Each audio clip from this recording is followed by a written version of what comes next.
இயேசுவே, உமது ஆவியின் கொடைகளால் என்னை நிரப்பி நான் நிறை உண்மையை அறிந்து கொள்ள வரமருளும்.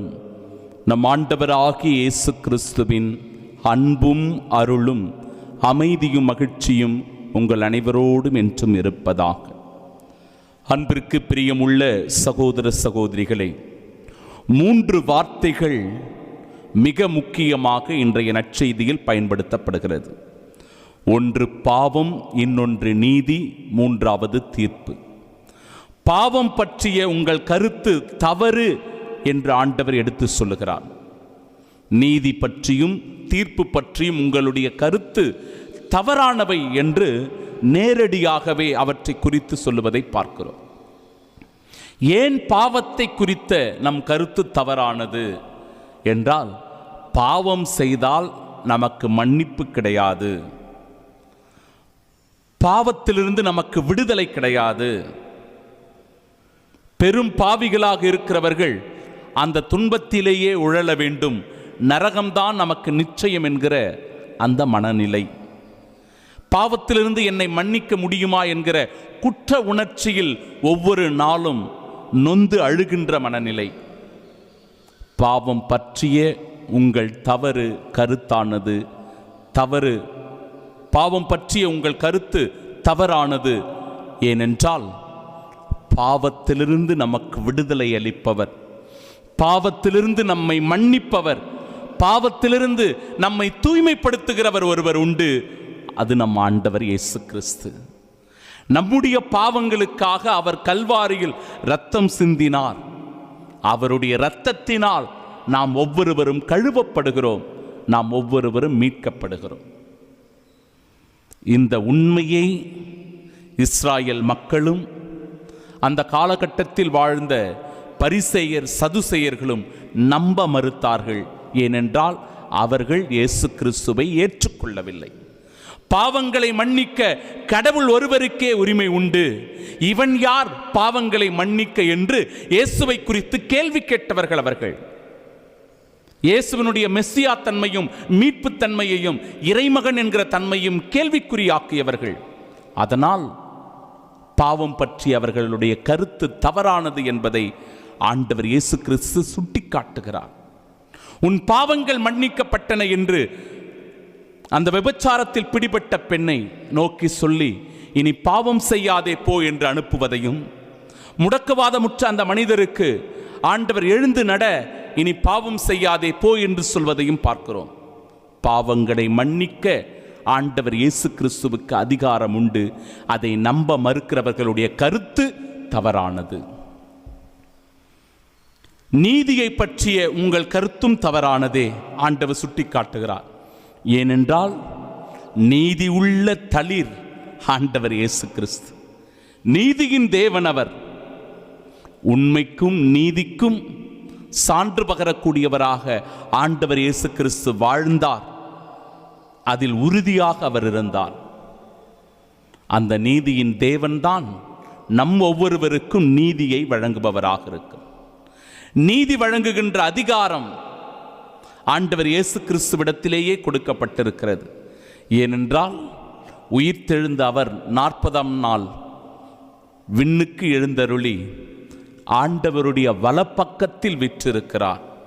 நீதியின் தேவன் நம் ஒவ்வொருவரையும் நீதியின் பாதையில் வழிநடத்துகிறார், உண்மையின் பாதையில் வழிநடத்துகிறார். இயேசுவை நம்ப மறுக்கிறவர்கள் அநீதிகளிலும் அநீதியான செயல்களிலும் ஈடுபட்டு தாறுமாறான வாழ்க்கை வாழ்ந்து நீதி வழுவி வாழ்கிறார்கள். எனவே நீதி பற்றிய உங்கள் கருத்து தவறானது. ஏனென்றால் நீதி வழங்கக்கூடிய ஒரு தேவன் உண்டு, அவர் ஆண்டவர் இயேசு கிறிஸ்துவே. நீதி தீர்ப்பளிக்கக்கூடிய பொறுப்பும் கடமையும் அவர் ஒருவருக்கே உண்டு. அந்த இயேசுவை நம்ப மறுத்ததனால் நீதி பற்றிய உங்கள் கருத்து தவறானது. தீர்ப்பு பற்றிய உங்கள் கருத்தும் தவறானது. ஏனென்றால் ஆண்டவர் இயேசு கிறிஸ்துவின் 2ஆம் வருகைக்கு பின் அவர் நீதி தீர்ப்பளிக்க வருவார் என்பதை நாம் விசுவசிக்கிறோம். தீர்ப்பளிக்கிற உரிமை ஆண்டவர் இயேசு கிறிஸ்துவுக்கு கொடுக்கப்பட்டிருக்கிறது. அவரே கடவுளுடைய வலப்பக்கத்திலிருந்து செம்மறியாடுகளையும் வெள்ளாடுகளையும் இரண்டாக பிரித்து நரக வேதனைக்கு உட்படுத்துவதையும் நிலை வாழ்விற்கு அழைப்பதையும் இறைவார்த்தை சான்று பகர்கிறது. இந்த தீர்ப்பளிக்கின்ற அதிகாரம் ஆண்டவர் இயேசு கிறிஸ்துவுக்கு கொடுக்கப்பட்டது. அதனால்தான் பிலாத்துவின் முன்பாக அவர் கை கட்டி கூனி குறுகி நிற்கிற போது அந்த பிலாத்துவினுடைய தீர்ப்பை குறித்து, இதோ நீ மண்ணுலகை சார்ந்தவற்றை பற்றி, இந்த மண்ணுலகின் அரசனாக நீர் இருக்கிறாய், உனக்கு தீர்ப்பிடுவதற்கு எந்த உரிமையும் இல்லை. ஏனென்றால் நான் விண்ணுலகை சார்ந்தவன், நானே இந்த உலகிற்கு தீர்ப்பளிக்கப் போகிறவன்.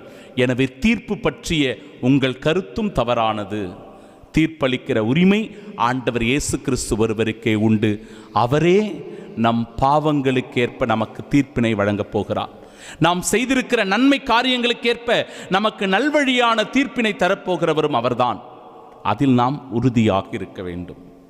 என் அன்பு சகோதர சகோதரிகளே, இன்றைய முதல் வாசகத்திலும் கூட பவுலும் சீலாவும் எப்படி துன்புறுத்தப்படுகிறார்கள், வேதனைக்கு உட்படுத்தப்படுகிறார்கள், அவர்களை சிறையில் அடைத்து எப்படி கொடுமைப்படுத்துகிறார்கள் என்பதை பார்த்தோம். ஆனாலும் அந்த சிறையில் அவர்கள் வாடிய போதும் துன்பங்களை அனுபவித்த போதும் கிறிஸ்துவை குறித்து, கிறிஸ்துவினுடைய உடனிருப்பில் அவர்கள் மகிழ்ச்சியோடு இருந்தார்கள். இரவு பொழுதினில் எல்லோரும் உறங்கிக் கொண்டிருந்த தருணத்தில் கைது செய்யப்பட்டு விலங்குகளோடு இருந்த பவுலும் சீலாவும் அந்த நடு இரவிலே ஆண்டவரை புகழ்ந்து பாடினார்கள், ஆண்டவரை துதித்தார்கள். அதனால் ஒரு மிக பெரும் அதிர்வு ஏற்பட்டு அந்த நில அதிர்வினால் அந்த சிறை கூடமே தகர்ந்து போனதை, விலங்குகள் எல்லாம் அருந்து போனதை, சங்கிலிகள் எல்லாம் அருந்து கொண்டு போனதை இறைவார்த்தை சொல்லுகிறது. இறைவனை துதிக்க துதிக்க, இறைவனை போற்றி பாட பாட நமக்குள் இருக்கிற கட்டுகள், நமக்குள் இருக்கின்ற தீவினைகள் எல்லாம் நம்மை விட்டு அகன்று போகிறது. பவுலும் சீலாவும் அதற்கு மிக பெரும் சான்றாக இருக்கிறார்கள். இறைவனை துதிக்க வேண்டும், அவரை போற்ற வேண்டும், அவரை ஆராதனை செய்ய வேண்டும். அப்படிப்பட்ட ஆராதனையில் ஈடுபடுகிற போது நமக்குள் இருக்கின்ற தீமைகள், கலக்கங்கள், வருத்தங்கள், நமக்கு எதிரான தீய ஆவியினுடைய கட்டுகள், செய்வினைகள் எல்லாம் விலகி போகும். விடுதலை பெற்றவர்களாய், பரிசுத்தம் அடைந்தவர்களாய் கிறிஸ்துவுக்கு நாம் என்றென்றும் சாட்சிகளாய் இந்த உலகத்தில் வாழ முடியும். ஆமீன்.